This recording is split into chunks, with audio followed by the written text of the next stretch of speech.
Terror rings out at the headquarters of the country's most popular cartoonist, sending shockwaves through the country. There was a shooting, and it was at the Charles Schultz offices. This is the last thing you would expect to happen. This was the case that was getting the media coverage. This was the case that people were paying attention to. When the dust settles, Charles Schultz's second-in-command is desperately clinging to life. He had gunshot wounds in his back. Was this an active type shooter or a targeted thing? Was there a suspect at large? The search for the shooter will expose a crack in the picture-perfect lives of a local power couple. He fell for a woman much younger than him. She wanted to spend the rest of her life with him. Charles Schultz had threatened both of them to stop this. She had this feeling of, I think, ultimate betrayal. She said, if I can't have him in this life, I'm sure as hell going to have him in the next one because we're both going to hell together. Was this a crime of passion or something much more calculated? I never had any doubt about her mental capacity. She planned it, premeditated it. They saw her as this person who had lost everything. She talked about why she did it and how he had made her life miserable. I don't think anyone would say what she did was okay, but they can understand why she did it.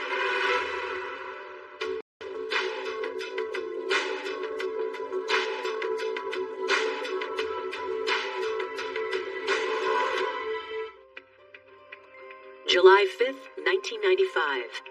It's a quiet morning in the sunny town of Santa Rosa, California. Nestled in the heart of wine country, this upscale, family-friendly town is known for its most famous resident, cartoonist and creator of the Peanuts comic strip, Charles Schultz.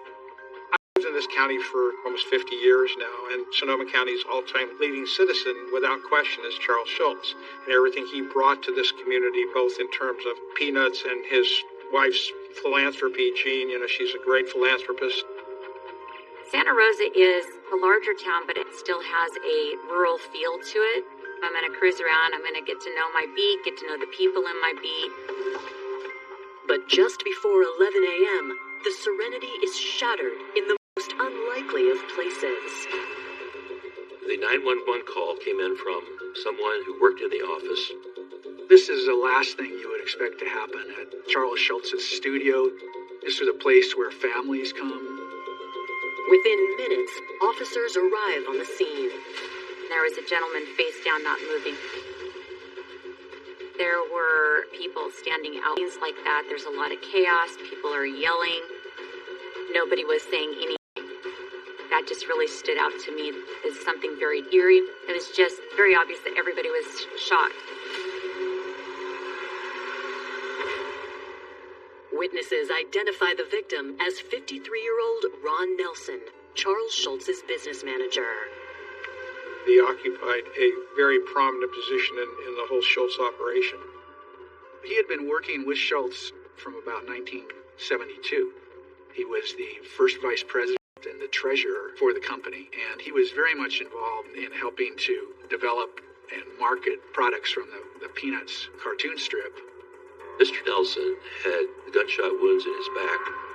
He was basically close to death when they arrived, mainly from blood loss. Medics attend to Ron, while officers race to clear the scene. There was a lot of concern about, was this an active type shooter or was this a targeted thing? And, was there a suspect at large? As officers secure the building, they find another injured person. We had our weapons drawn for our safety, and we found a female laying on her back on the floor in the back office. She had a gunshot wound to her chest. She's conscious enough to identify herself as Shirley Nelson, Ron Nelson's wife. It was not something that we ever responded to there. Why is this happening? What's going on?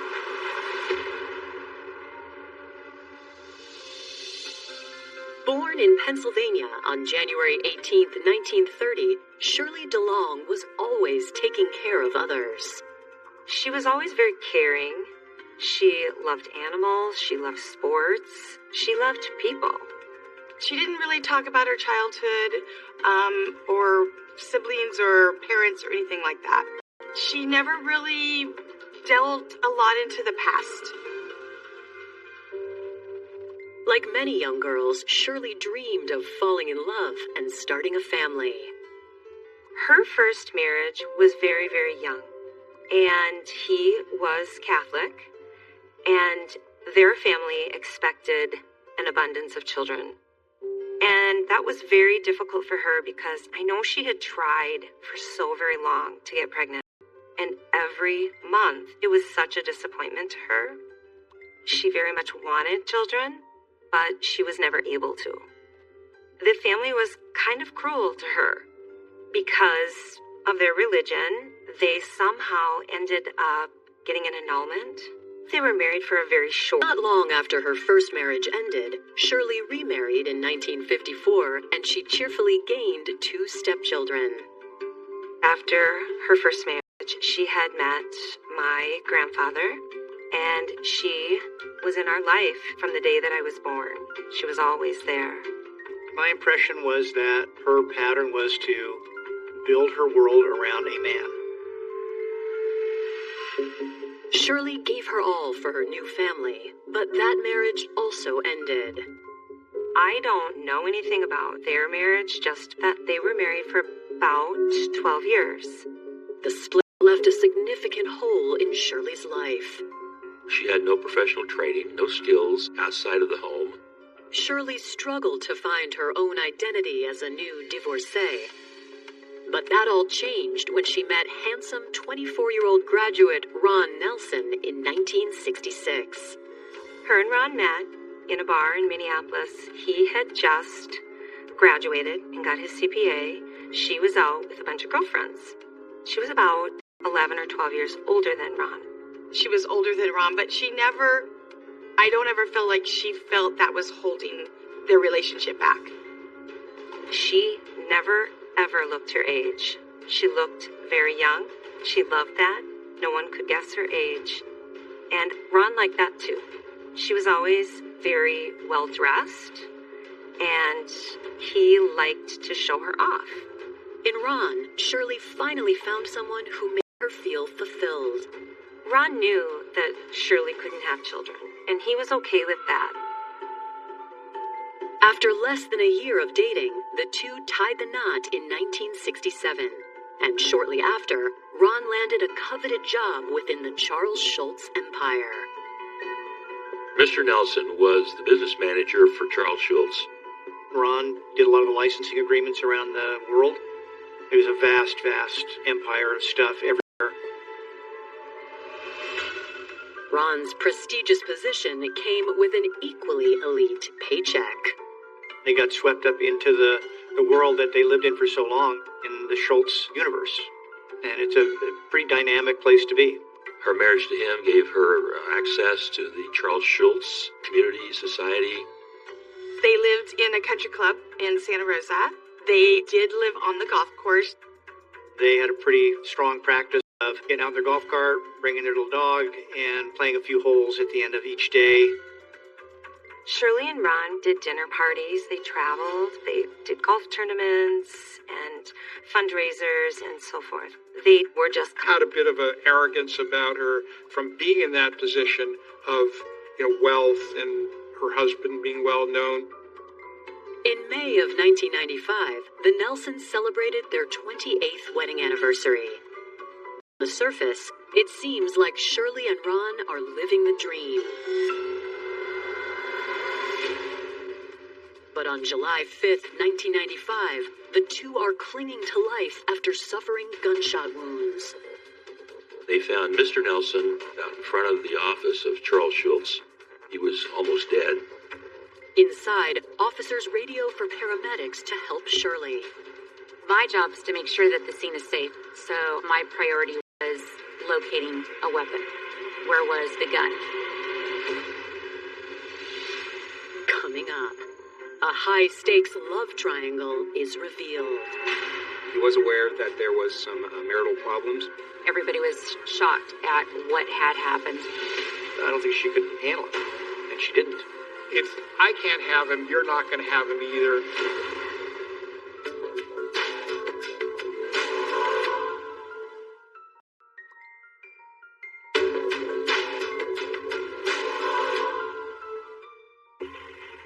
July 5th, 1995. Santa Rosa detectives are called to the scene of a shooting at the offices of Peanuts creator Charles Schultz. First responders attend to the injured couple, Ron and Shirley Nelson, as officers search for the murder weapon. He had multiple gunshot wounds in his back, and at least one of them penetrated up through his pancreas, his liver, all the way up through his abdomen area. Paramedics rush Ron to the hospital. He had lost his pulse, dropped his blood pressure, and I think he was also kind of DOA. Meanwhile, after a thorough search of the Schultz offices, investigators locate a crucial piece of evidence. There was this .357 Magnum gun, pretty big gun. The sergeant came in and told me that the weapon had been located. The concern now was to make sure that both of these people received medical care.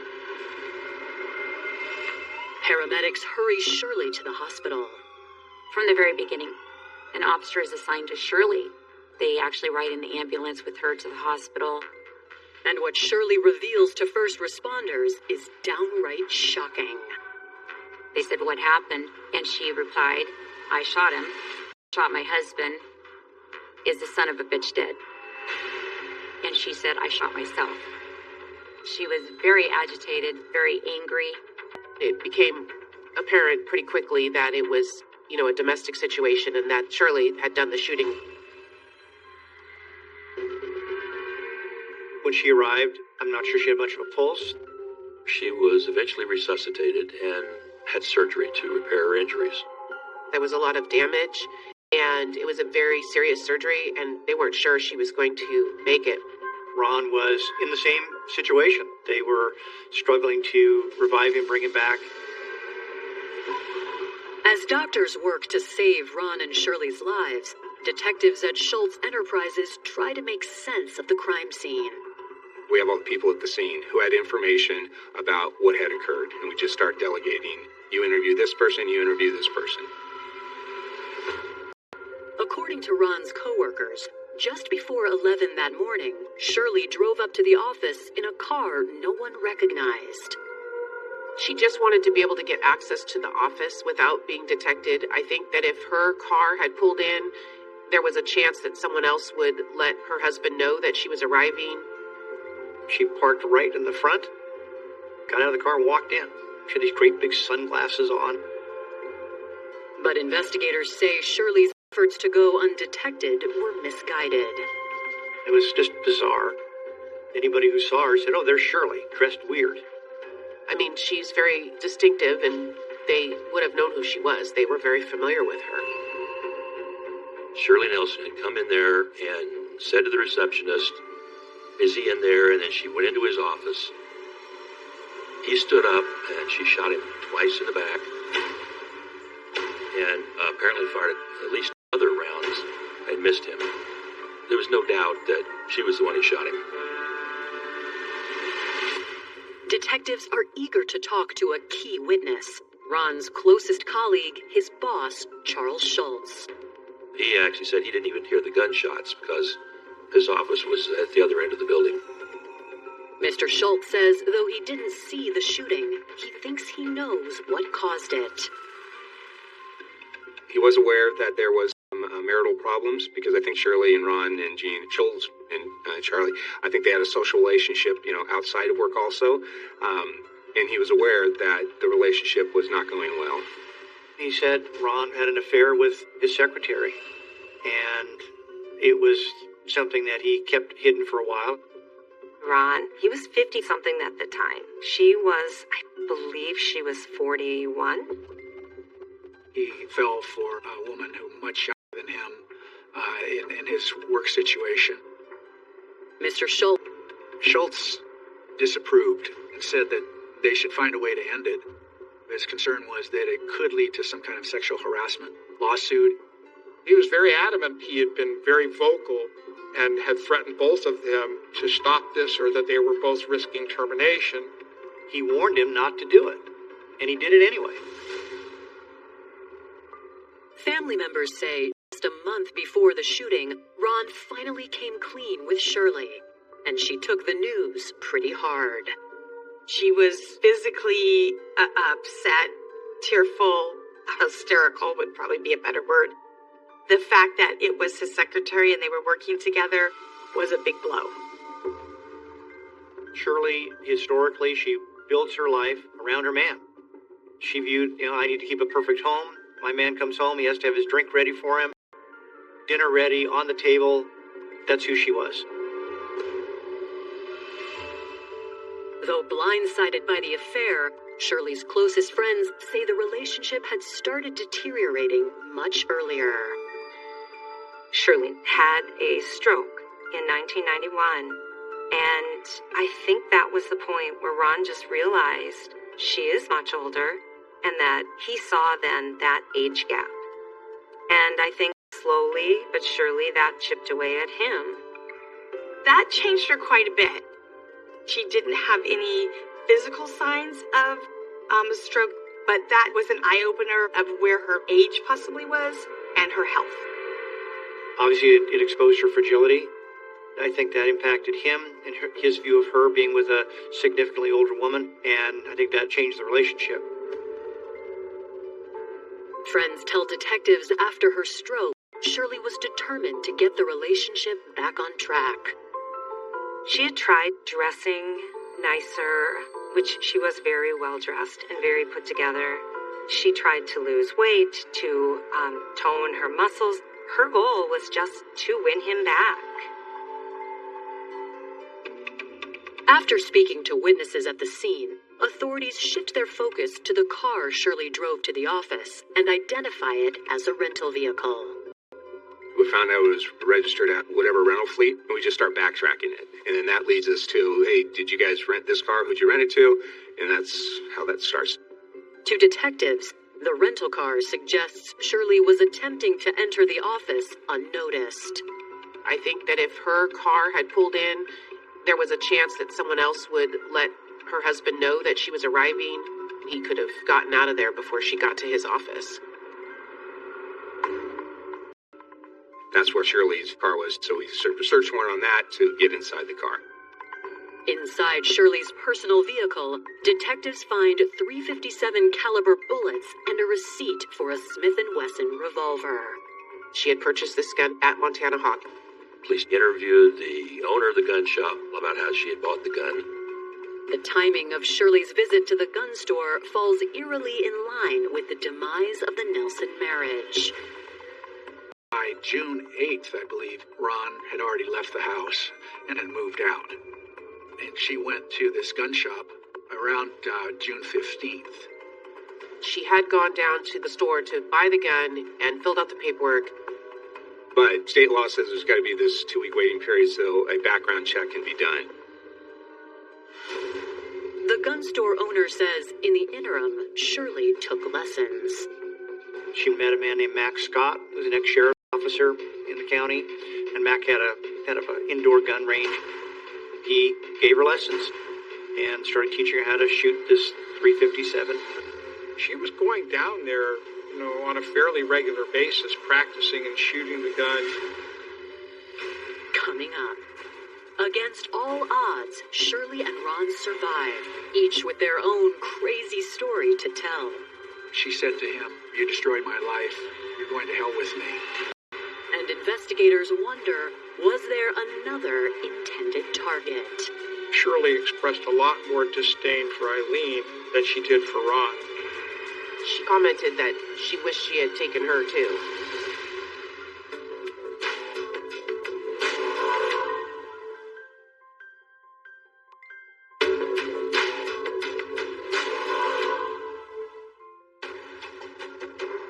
It's been 9 hours since police found Ron Nelson and his wife Shirley gunned down at the offices of America's most beloved cartoons. Because it happened at the Charles Schultz property, a very famous Santa Rosa landmark, there was a lot of talk about what happened, obviously, because it was such a violent crime. So there was an extreme amount of media attention from all over. As the hospital staff continues life-saving efforts on Ron, authorities get word that against all odds, Shirley has survived the shooting. She had a point-blank .357 Magnum gunshot wound straight to her chest. So how she survived it, I don't know, and they didn't either, because they thought for sure she wasn't going to make it, but she did. When we were notified that she was stable and out of surgery, that's when we went over to interview her. Obviously, there's a lot of laws about interviewing people that ask her questions. At approximately 6:30 p.m. on July 5th, detectives meet with their shooter and make sure she is capable of answering questions. I wanted to be sure that she understood who I was and why I was there. I was trying to establish if she was able to comprehend what was really going on, if she was coherent enough. And she seemed pretty clear about the events of what happened. I started asking her what happened, and she said she shot herself in the chest. She was pretty clear that she wanted to kill her husband and kill herself. Since Shirley has no previous criminal record, investigators must determine if she fully understands her actions. During her statements to police, she very freely admitted that she went there to shoot her husband. She made a comment about all of this over in a motel room, something to that effect, and how she was sorry that Ron wasn't dead. She talked about why she did it and how he had made her life miserable. She couldn't see any other way out. Because her identity was so closely tied to Ron. When he is telling her this relationship is ending, in her mind, it wasn't just that their marriage was ending. It was, in some respects, her life was ending. She just kept saying that there was no life for her without him, and that she felt that she couldn't go on without him, and that if she couldn't go on, he wasn't going to go on either. She did say several times, he's not going to leave me like garbage. Though Shirley is clearly distraught over Ron's affair, an aspect of her story catches investigators off guard. In the hospital bed when she was talking to police, she said very glowing things about him and talked about him as a sweet man. Her identity was wrapped up in being Mrs. Ron Nelson. I think Shirley saw her marriage as really close to perfect. And she thought maybe this is a, midlife crisis, this is a temporary kind of thing. And so she initially starts, I think, trying to win him back or to convince him that this is nothing serious. And things deteriorate from there. She felt that Eileen had seen this opportunity and betrayed her, betrayed him, betrayed Mr. Schultz as well. I think Shirley expressed a lot more disdain for Eileen than she did for Ron as it all went down. I know she was never willing to, put him in the same light that she put Eileen. She did have hopes they were going to get back together. From what friends were saying, she was working out at the gym with a personal instructor more often. As investigators dig deeper, they uncover some I think she's becoming increasingly disturbed and distraught. She's talking to her friends, and she tells them, hey, this person is destroying my life. All of the anger and rage I think that she felt initially toward Ron is now directed toward Eileen. Shirley had talked about giving money to Eileen or even buying her a house if she would cease the affair with her husband. When that didn't work, Shirley developed a new strategy.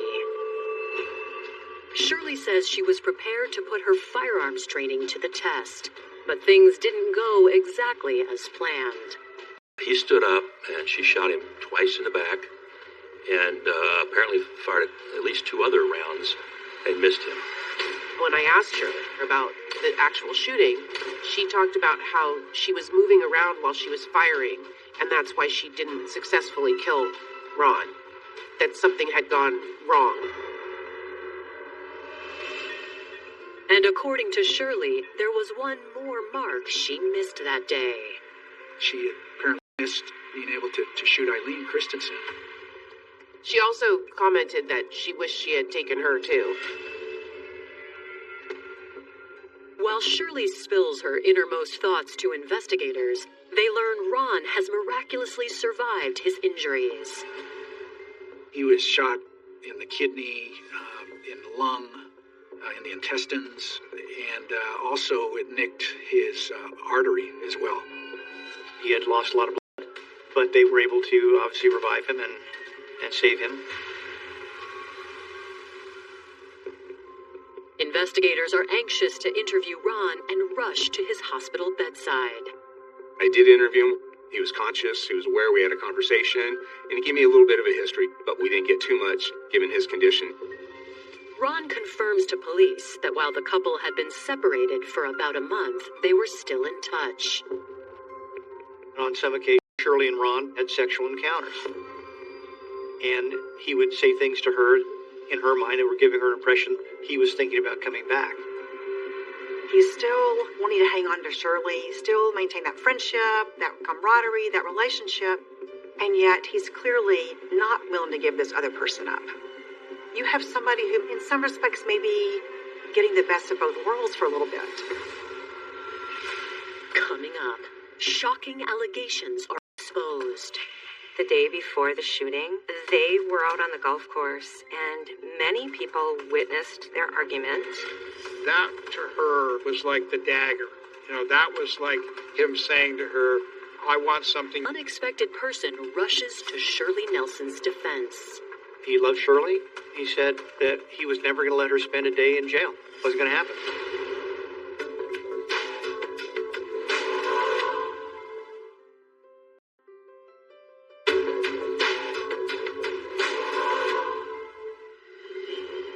Investigators are interviewing Ron Nelson after he has survived an alleged murder-suicide attempt by his wife, Shirley Nelson. Ron has just admitted that during his affair with Eileen, he was still sleeping with Shirley. Shirley was a very fragile, broken person. You're showing up and having sex. That's pretty mixed signals. Ron says on July 4th, he met Shirley to tell her their marriage was over for good. The day before the shooting, they were out on the golf course, and many people witnessed their argument. He kept at her and was telling her she wasn't good enough. And that's when investigators say Ron dropped the final bombshell. Ron said, "You're old. I found someone younger. We're having children, and we're going to build a life."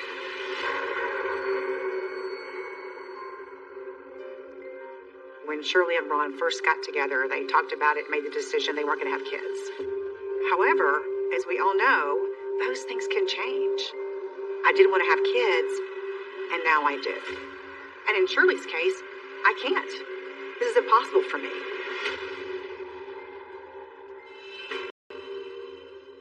I think that to her was like the dagger. That was like him saying to her, I want something you can't give me, and I have somebody else who can maybe give it to me.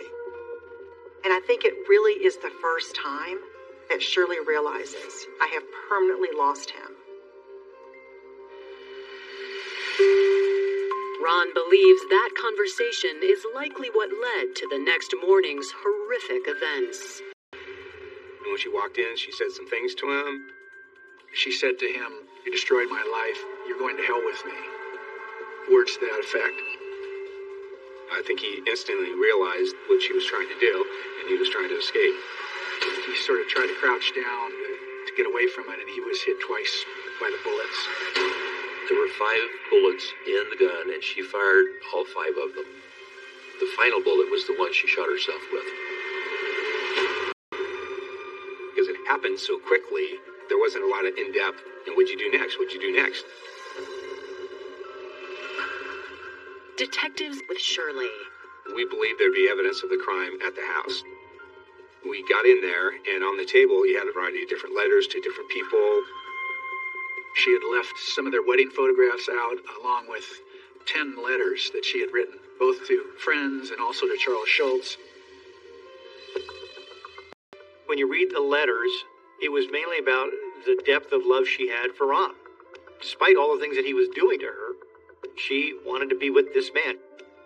She said, if I can't have him in this life, I'm sure as hell going to have him in the next one because we're both going to hell together. And she then started this process of getting her financial business in order. She wrote letters to all of her friends saying goodbye and explaining what she was doing. On July 6th, less than 24 hours after she attempted to kill her husband, detectives arrest Shirley Nelson.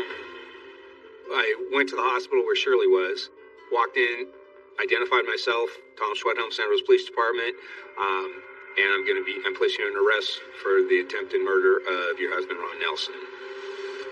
I think she was anticipating it coming. In the following days, she remained at the hospital because of her injuries and because of her mental state. It was the treating psychiatrist who said things like she was delusional. She felt like she was going to join with him and, in the afterlife and those kinds of things. This is somebody who needs ongoing care, that if she doesn't have some ongoing care and more intensive care than we can provide here, she may do it again. She may hurt herself. So we need for her to get some more treatment before we can release her. She was at the mental health facility for a period of time, and then when they released her, she went to the county jail. The judge didn't want to give bail to her, but I was able to convince the judge that as a matter of law, she was entitled to bail. And he reluctantly said, okay, $2 million. Well, at that time, $2 million bail was unheard of around here. The price tag seems outrageous, but soon, an unlikely and powerful ally steps in to help. He said that he was never going to let her spend a day in jail. Wasn't going to happen.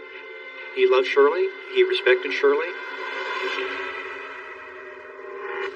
Coming up, Shirley's mysterious benefactor is revealed. I find out that he's ready to put up a $2 million cashier's check to bail her out.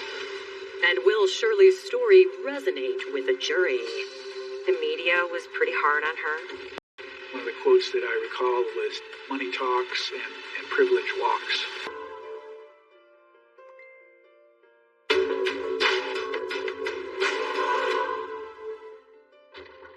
September 1995.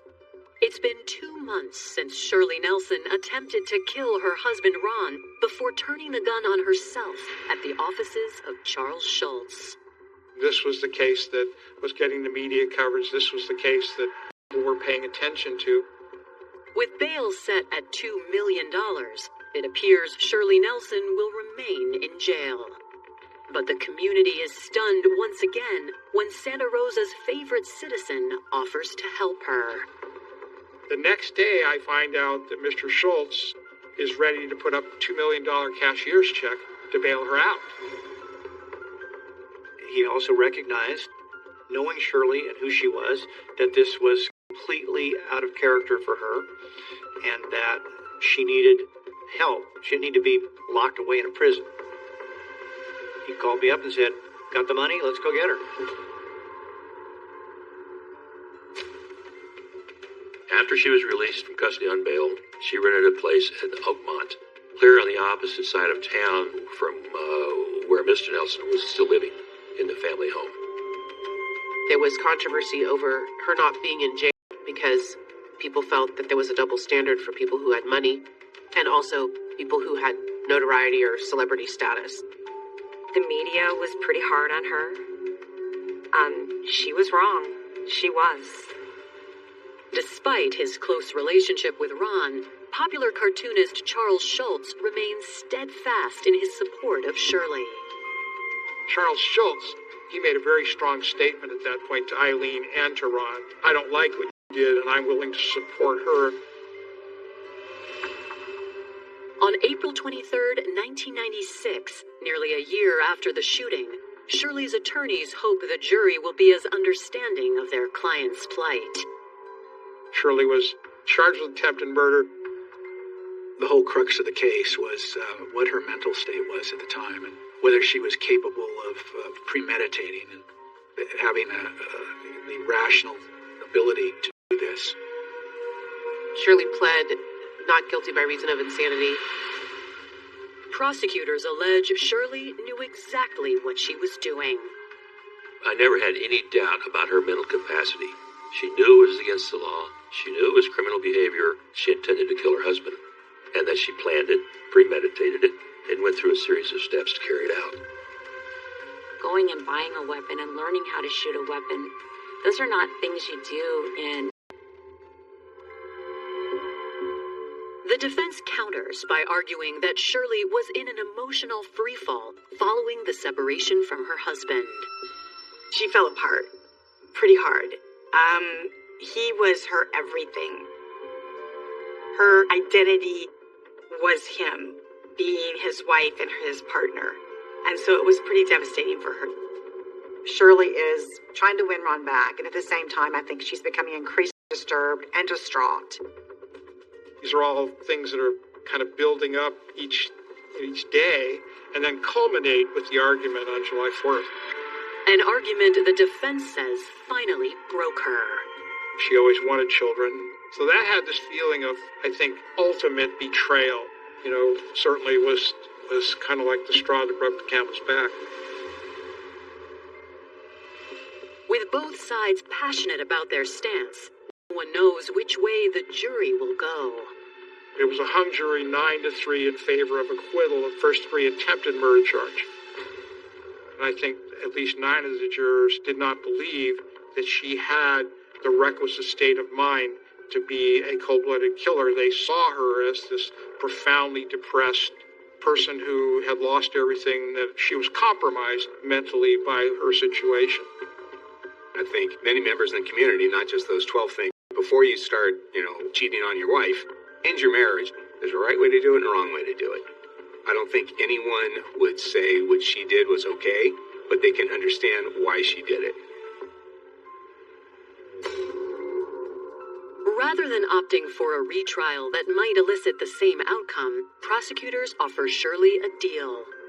Her plea agreement was that she pled guilty to attempted murder, which made her technically eligible for probation. On April 16, 1997, Shirley accepts a plea bargain of 1 year in jail, 5 years probation, and 3,000 hours of community service. I do think the sentence was extremely lenient for attempting to kill somebody. This case did generate a fair amount of controversy. One of the quotes that I recall was that money talks and privilege walks. In the end, Shirley serves about 6 months behind bars. The other time she was basically in a mental facility. I think that being in custody and doing all the hours of community service at the Santa Rosa Food Bank were transformative for her. Because it gave her a chance in a very weird and strange way. A lot about the girls that she'd met there. I really believe that those women helped Grandma to understand she could rebuild her life. I believe that she was a different person in the retrospect, that she saw things in other people that maybe she hadn't seen before or just had her eyes close to. 27 years later, Shirley's story continues to be shared in hopes that it inspires others battling with their mental health to seek help. We need to re-educate ourselves so that there are avenues and ways for people and places for them to deal with these things so they don't get to the desperate position of either wanting to kill themselves or somebody else. It's so important to get help in those situations because there is always life on the other side of that. I feel like Grandma went full circle. She regretted it. She's said time and time again, I'm glad he didn't die. She forgave herself, and I think that was a big part of healing. She did a lot of volunteering. That was her life. I think she did a lot of good. She did a lot more good than she would have if she would have gone to jail for the rest of her life.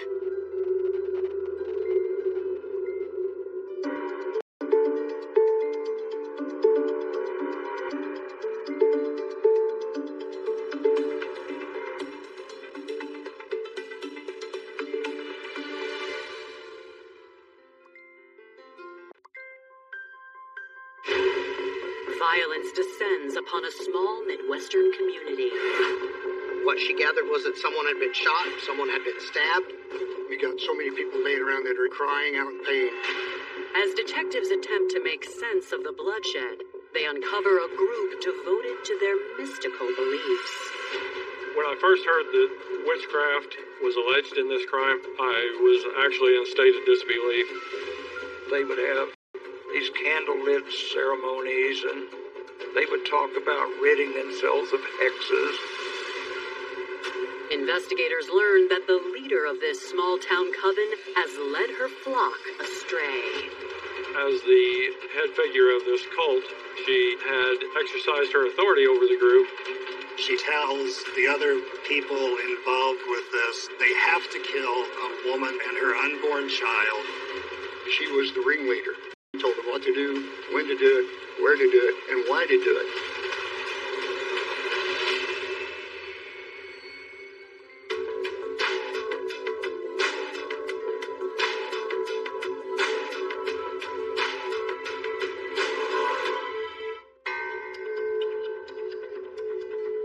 August 23rd, 2005. Deputy Robert Blythe with the Richland County, Illinois Sheriff's Department is on patrol. Richland County is a county in southeastern Illinois. We have several small communities in the county. It's mainly farming. It's a very compact, friendly community. Everybody knows everybody.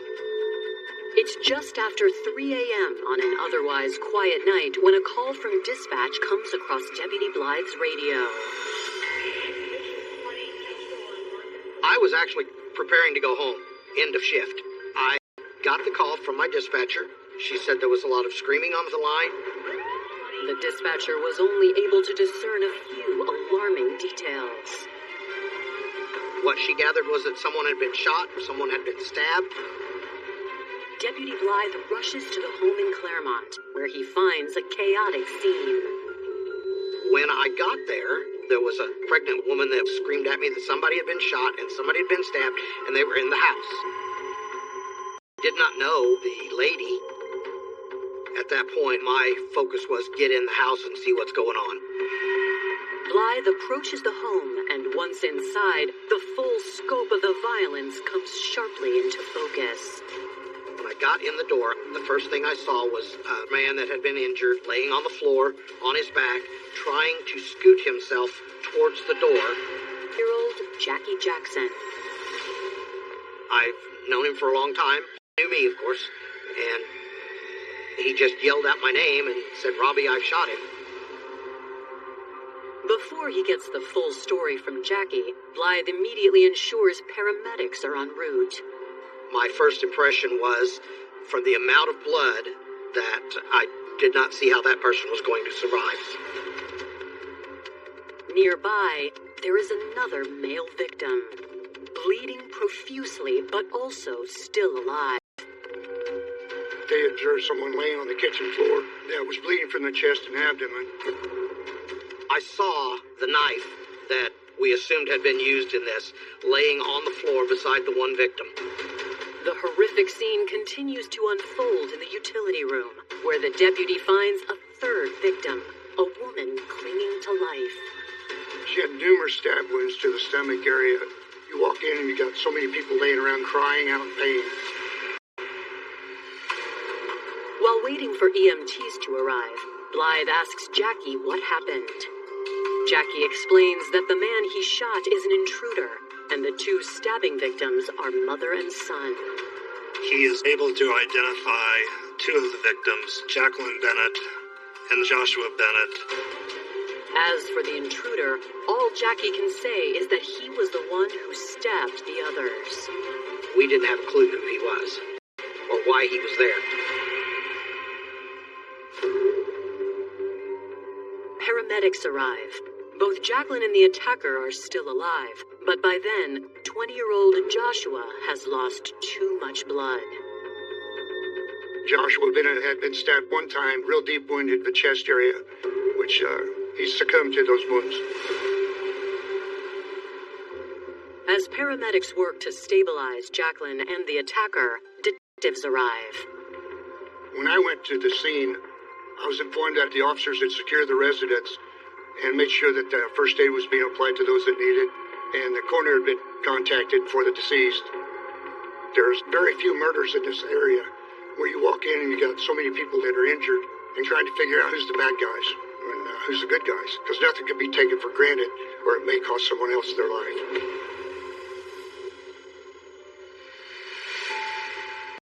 Joshua Bennett was born in 1985 in the small town of Mattoon, Illinois.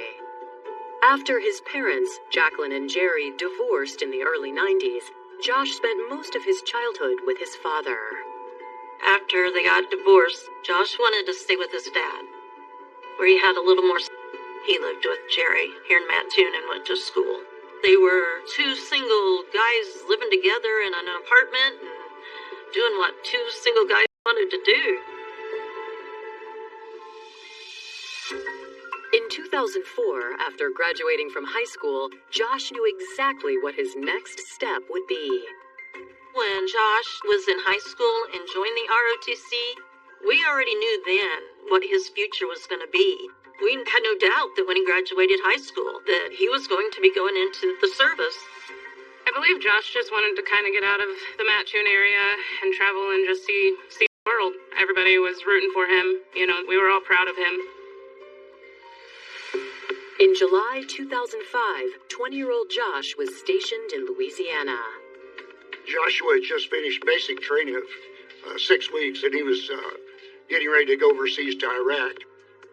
Just before Josh was deployed, he received devastating news. His father suddenly passed away. When Jerry passed away, Josh was in the field. There was no means of communication, so Josh didn't get to hear it from loved ones that his dad had passed away. By the next day, Josh was on leave and back in his hometown of Mattoon. Of course, it was difficult for Josh, and he was devastated.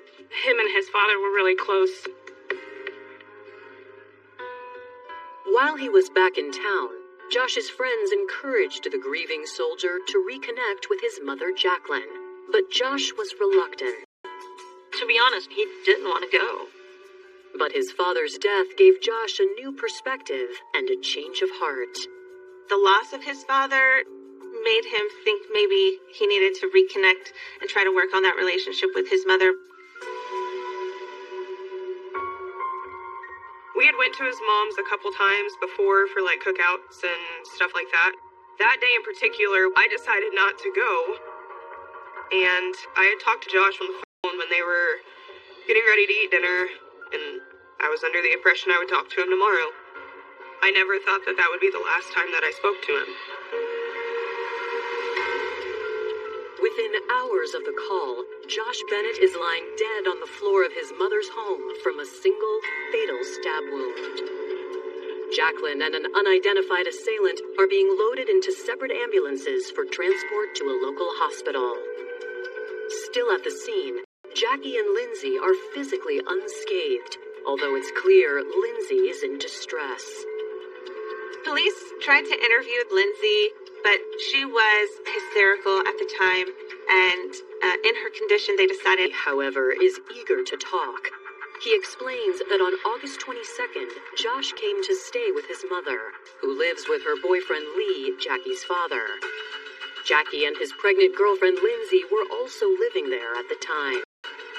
Jackie was just beside himself, almost in a panic. He offered up a lot of information there in a short period of time. Jackie reveals that while he managed to shoot one of the attackers with a single-load shotgun, the second man was stabbed in the leg during the fight, sending him fleeing. The intruder that got away had been wearing a mask, so Jackie wasn't able to describe what he looked like.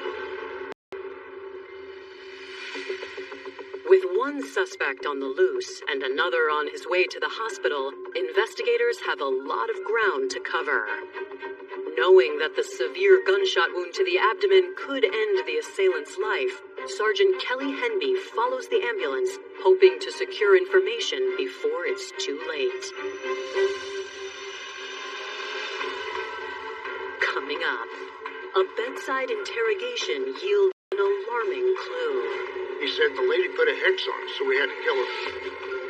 And the manhunt for the second attacker reveals a coven of dark magic. they've shared a common interest in the occult. That's what drew them all together. I've worked so many murder cases, I've never had anyone come up with witchcraft or hex.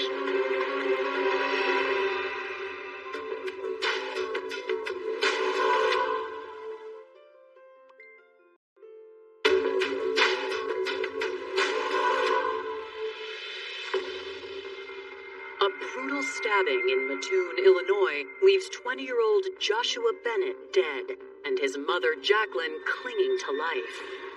A sheriff's deputy waits at a local ER with the hope of interviewing one of the intruders who stabbed them. The suspect that had been shot, nobody had any idea who he was. With a massive manhunt underway for a second suspect, investigators back at the crime scene continue their interview with 23-year-old witness Jackie Jackson. Jackie says that he and his pregnant girlfriend, Lindsay Kasinger, were asleep when just after 3 a.m. he was awakened. He was down in the basement, and he heard a commotion and heard Joshua Bennett calling for help. Jackie explains that he woke Lindsay and told her to run to the neighbor's house. He loaded the 12-gauge shotgun and ran up the stairs. He saw two men in black clothing with ski masks struck one individual with the butt of a shotgun and knocked him away from Mr. Bennett. And the second man grabbed the barrel of the gun, and as he pulled the gun toward him, Mr. Jackson pulled the trigger, hitting the suspect in the stomach.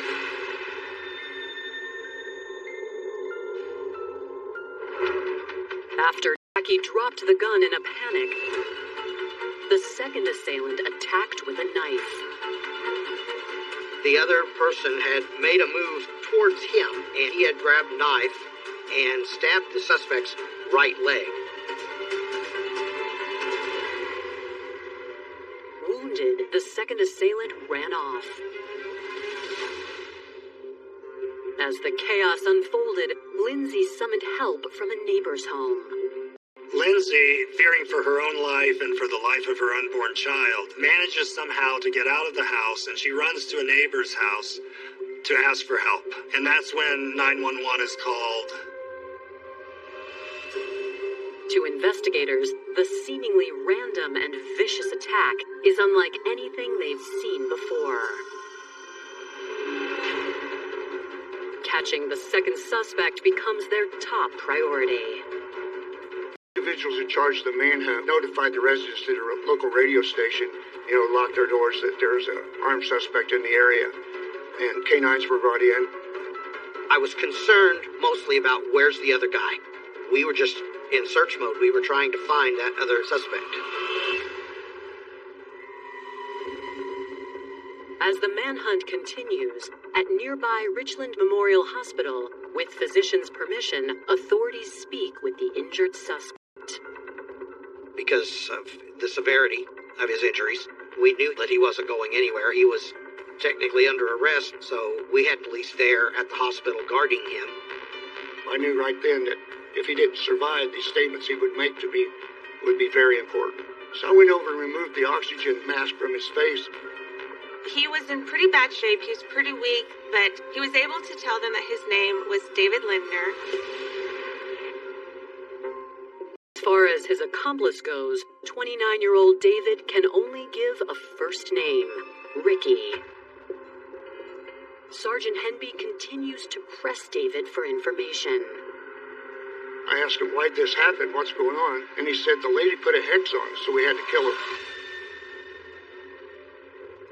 I said, who put a hex on you? He said, the lady did that lives there. She put a hex on us. That's very unusual. Seeing as I'd worked so many death investigations and murder cases, I'd never had anyone come up with witchcraft or hex. I was actually in a state of disbelief. The thought of it being involved in this community is shocking, to say the least. While the interview raises a lot of questions, it does yield important clues. Police knew they were looking for someone named Ricky, and they knew that they were looking for someone with a stab wound in their leg. They were able to put out an APB, be on the lookout at all local hospitals and the surrounding area. Eager to ask Jacqueline Bennett about David's bizarre hex claims, Investigators find her in serious but stable condition. When they inform her of Josh's death, she is devastated. When she shares her version of the attack, it's all too clear her son Josh died trying to save her. She woke up and went into the kitchen. She was approached by 2 intruders who just started stabbing her. Jacqueline Bennett received 3 substantial knife wounds to the abdomen. When Joshua hears his mother in distress, he charges up to come to her protection. Josh managed to come in between his mother and the attackers, but he paid the price when he was fatally stabbed once in the chest.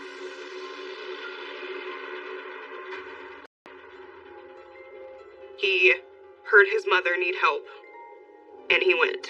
No questions. He was a hero.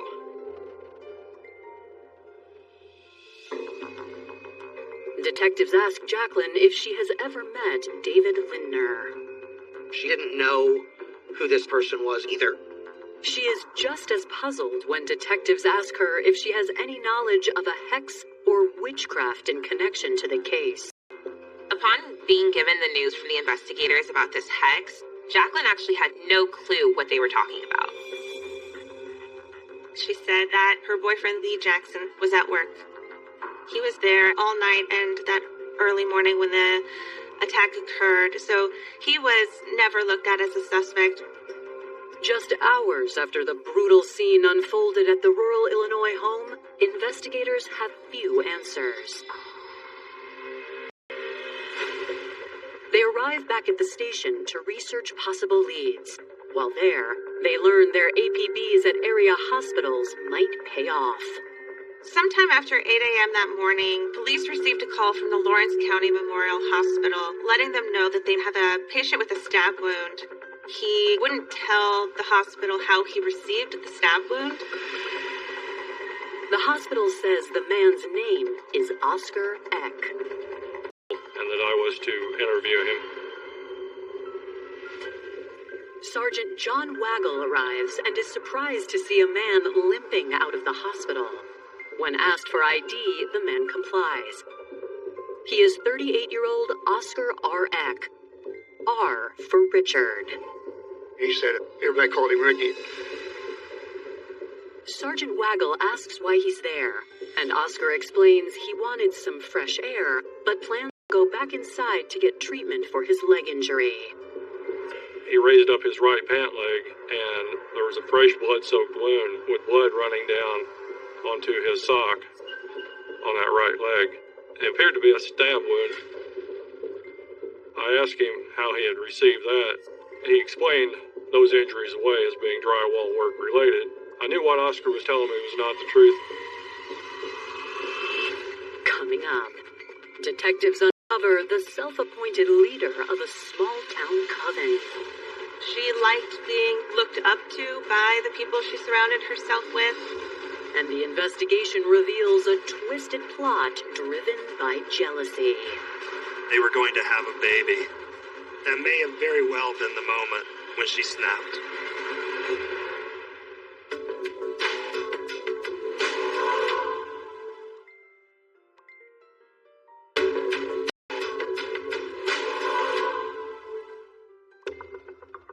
Just hours after 20-year-old soldier Joshua Bennett dies defending his mother, police believe they've found one of the suspects, Oscar Eck.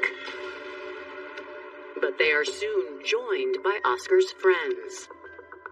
While Oscar was being questioned by police in the parking lot, 2 women walked up, Jenny Wolf and Irenia Kottner.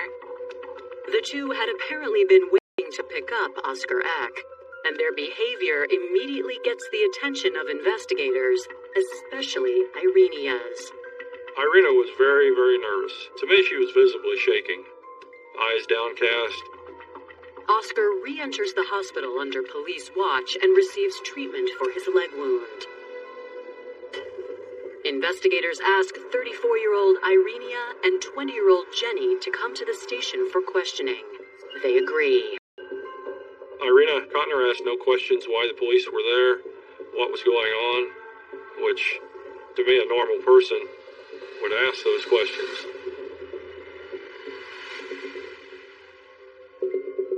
Neither Jenny nor Irenia claim to know anything about the murder, although Irenia's behavior continues to raise red flags. And would not cooperate. She was just stonewalling. With nothing more than a hunch, investigators have no choice but to let Irenia and Jenny go. With Oscar still at the hospital, detectives run a background check. While no prior offenses come up, they obtain Oscar's last known address and pay a visit. A woman identified herself as Oscar X's roommate, Misty Gangloff. She allowed officers to come in. Investigators ask 23-year-old Misty if she knows anything about the bloodshed that took place earlier that day. She told them that she didn't know what was going on with Oscar or why they were there. But as Misty talks, investigators spot something unusual. They did notice that there was a book about witchcraft. It actually took the investigators back to what David had told them at the hospital in regards to a hex. Upon seeing witchcraft literature and the residents, it would confirm suspicions I had that this was witchcraft related. Police ask Misty to come to the station. Once there, she readily admits that she knows both Jenny and Irenia.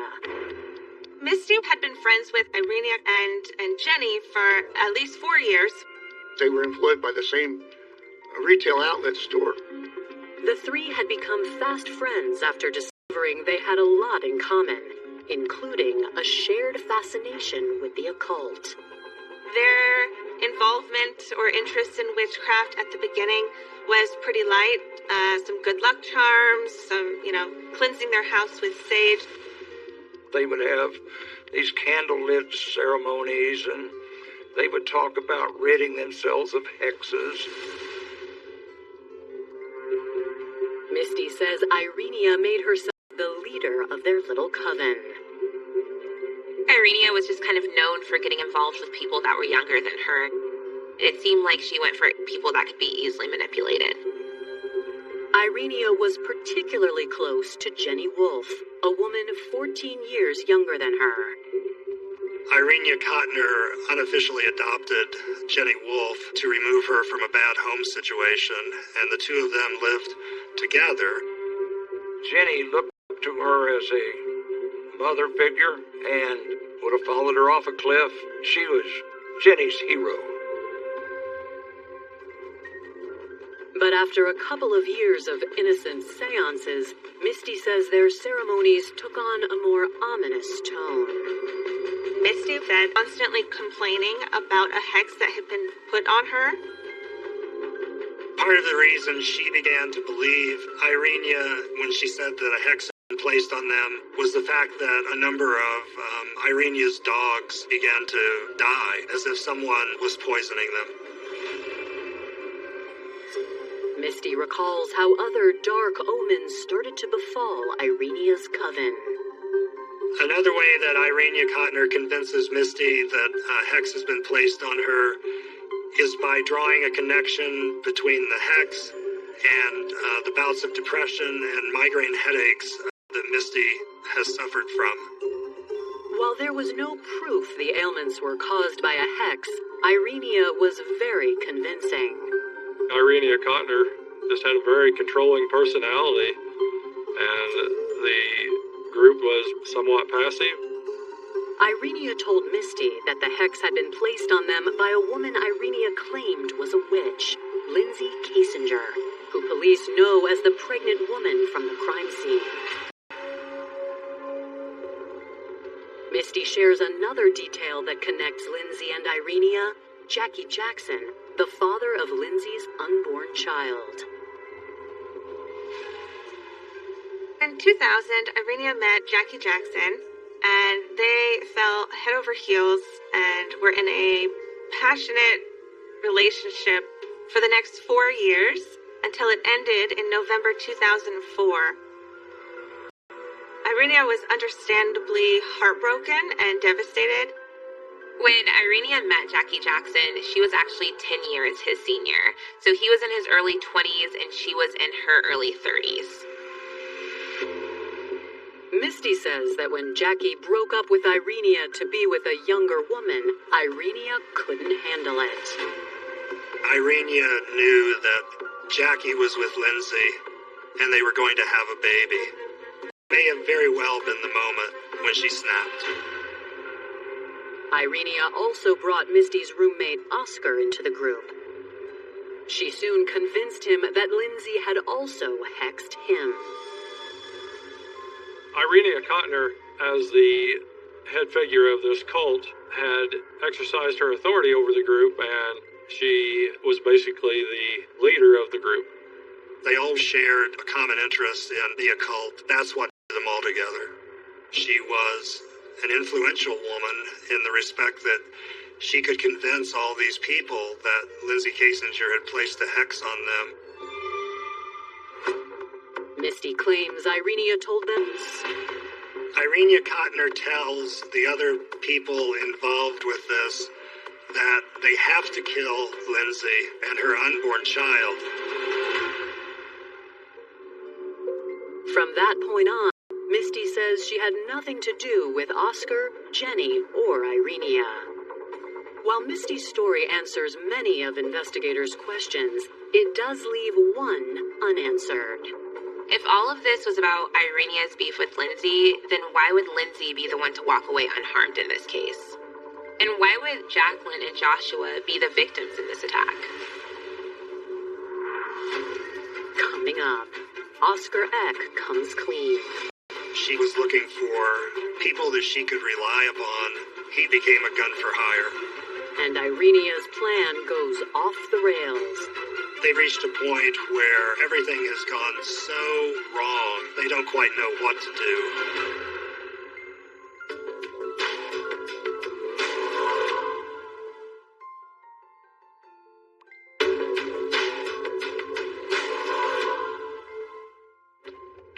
On August 23, 2005, Illinois investigators interrogate 38-year-old Oscar Ricky Eck, one of two suspected killers in the murder of 20-year-old soldier Joshua Bennett.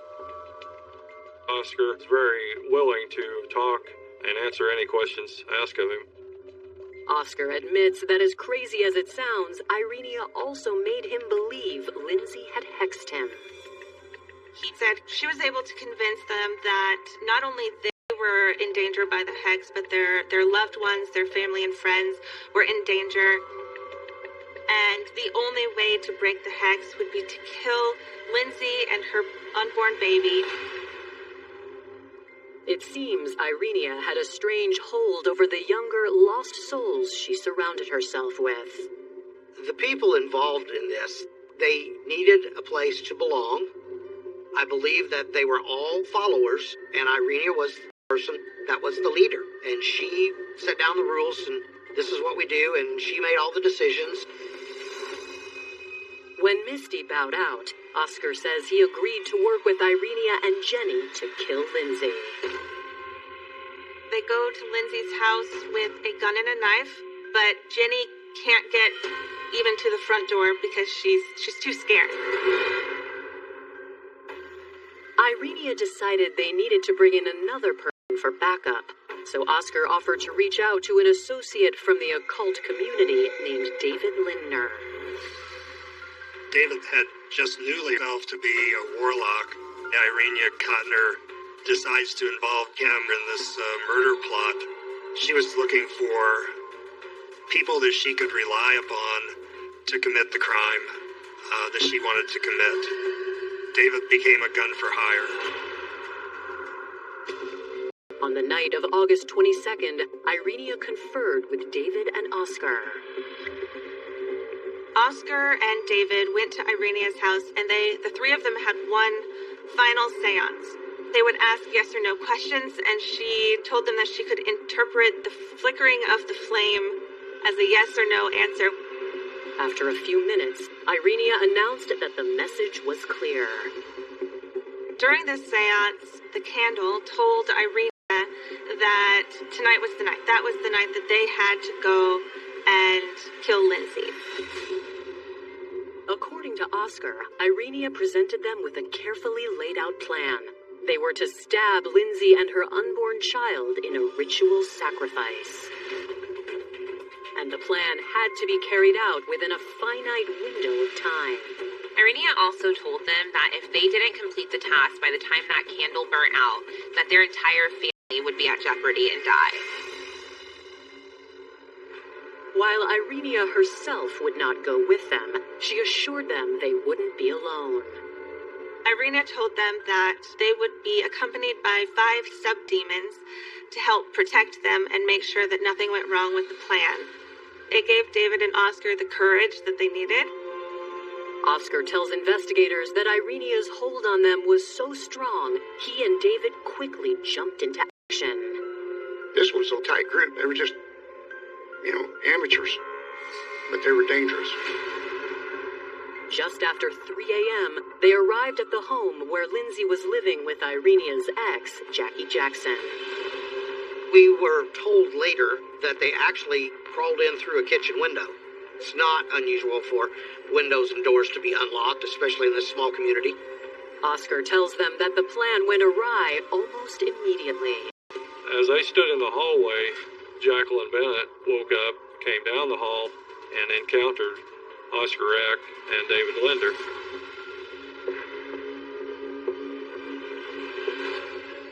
They stabbed Jacqueline thinking she was Lindsay because it was dark in there. Moments later, 20-year-old Josh appeared. Joshua Bennett came to his mother's aid, and he was subsequently stabbed and killed. The plan continued to go sideways when Jackie came upstairs. Oscar was stabbed, and then he subsequently escaped the house and went back to Irina's house. At the point that they decide to take Oscar to the hospital, they've really reached a point where everything has gone so wrong with this crime that now they don't quite know what to do. Following his stunning confession, Oscar is placed under arrest and charged with first-degree murder. Josh and his mother weren't the target.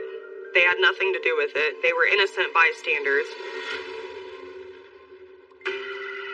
Later that same day, investigators secure warrants to bring Jenny and Irenia back in for questioning. It's clear that Jenny is struggling with her current predicament. Jenny Wolfe never gave me any indication that there was an evil bone in her body. She was very polite. She was chatty. Jenny confirms Oscar and Misty's accounts and admits that while none of them besides Irenia knew Lindsay, Irenia was so persuasive she basically brainwashed them. Irenia was able to convince them that all of the bad things that happened to them in their life were not their fault. They were this one person's fault. And if they could just get rid of this one person, all of their problems would go away. Eager to hear Irenia's story, investigators confront her in the next interrogation room. Even at the point that the authorities have sufficient evidence to suspect Irenia Cotner is the mastermind of this crime, she continues to proclaim her innocence. That's when I went at it real hard, saying that we were very tired. Everybody knows that you're involved. Other people are cooperating, and I was being very firm with her. Irenia finally breaks. Within 10, 12 minutes, she confessed she actually wanted to kill the young lady that was pregnant. The interviews were enough to contact the state's attorney and showing that they were a danger to the community. We placed the 3 women under arrest after the state's attorney okayed it, and they were put in custody. Coming up, as her once loyal followers turn on her, Irenia's true colors are fully exposed. She jazzed up this whole hex devil worship thing to try to get the rest of these people involved. She was jealous. Irenia threw a tantrum in the courtroom and told the judge to kiss her ass.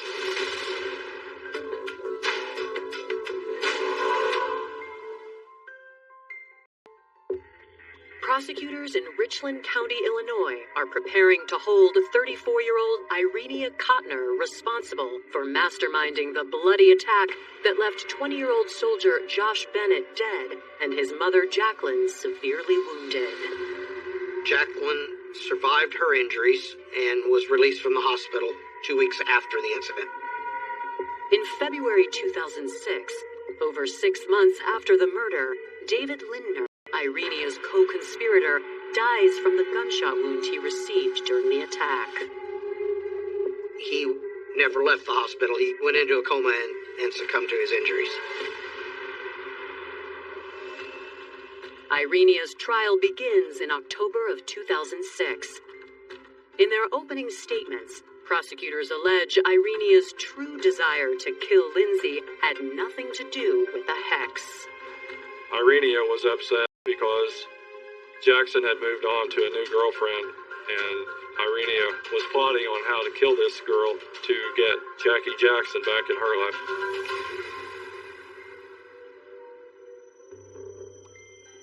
She jazzed up this whole hex, devil worship thing to try to get the rest of these people involved.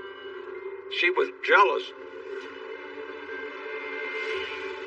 After finally seeing the writing on the wall, Misty, Jenny, and Oscar all take the stand against Irenia. When it came time for them to cooperate, they did, and even testified against her in court that she was the ringleader. She was the person responsible for this entire event. No one acted on their own. She told them what to do, when to do it, where to do it, and why to do it. Jenny Wolf and Misty Gangloff and Oscar Eck and David Linder wanted to believe they mattered. And this little community they formed in their worship of the occult gave them that sense of belonging. On October 25th, 2006, the jury announces their decision. The jury returns a guilty verdict against Irenia Kottner on 3 counts: conspiracy of first-degree murder, first-degree attempted murder, and home invasion. After the guilty verdict was rendered, Irenia Kottner threw a tantrum in the courtroom and told the judge to kiss her ass. That's what she said, her last words to the judge, as she left the courtroom. No remorse. At her sentencing hearing, Irenia receives 57 years in prison, what is essentially... With her age, and adding those 50 years, she would probably never get out. She would probably die in prison, and I was kind of happy about that, because she shouldn't be out. Irenia is a pure sociopath that should not ever be able to contact people. She should have been in a padded room years ago, and maybe Josh would still be alive. In 2006, Misty Gangloff accepted a plea deal for conspiracy of first-degree murder. In 2007, Oscar Eck pleads guilty to first-degree murder and receives a 20-year sentence. Jenny takes a gamble and goes to trial. In 2008, she is found guilty of murder and sentenced to 32 years. My personal opinion is on some of the sentencings, they were a little bit light because people lost their life here. Any one of those individuals could have stopped this at any time, but nobody stepped forward. As for those who love Josh Bennett, his loss is a wound that endures. God tells me I have to forgive them, and I have forgiven them for what they did. But I'll never forget the loss that they put in my heart. I'll never forget.